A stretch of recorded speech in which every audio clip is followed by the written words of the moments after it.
నమస్తే అన్న. భువనగిరి పరిసర ప్రాంతాలలో ఉన్నారా? అయితే ఏం లేదన్నా, ఇప్పుడు భువనగిరి నుంచి ఒక ఫ్యామిలీ వచ్చిందన్న నా దగ్గరికి. వాళ్ళకు భర్త అయ్యి 2 చేతులు ఇరిగిపోయినా ఒక కాళ్ళు ఇరిగిపోయిందన్న. పెన్షన్ వస్తుంది, వాళ్ళకు ఇల్లు లేదు, ఏం లేదు. హైదరాబాద్ లో స్ట్రీట్ లో పొంట పడుకుంటారన్న. పాపం అమ్మాయి ప్రెగ్నెంట్. భువనగిరి ఉంది, అర్బన్ కాలనీ. జర నా పేరు చెప్పొస్తారన్న, జర వీళ్ళని సేవ్ చేయొచ్చండి. ఇప్పుడే పంపిస్తా, నా ఆఫీస్ లో ఉన్నారు. అక్కడికి వస్తారు, గంట బాగా అవుతుంది.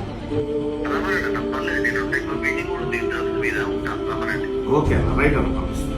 భువనగిరి కలెక్టర్ చెప్పిన ఇమ్మీడియట్ గా వెళ్ళిపోయి కలెక్టర్ దగ్గర వీళ్ళకు ఆటోలో ఏదో ఒకటి మాట్లాడి పంపించేసేసా. ఓకే, ఈరా డబుల్ ఈరా భువనగిరి పోయి కలెక్టర్ ఆఫీస్ సరికేదా ఆ పోయారు ఎస్ఎంఎస్ సినిమా వాళ్ళని పంపించిన చెప్పు, నీ బాధ అంతా చెప్పు. ఓకేనా, నువ్వు అప్లై చేసిన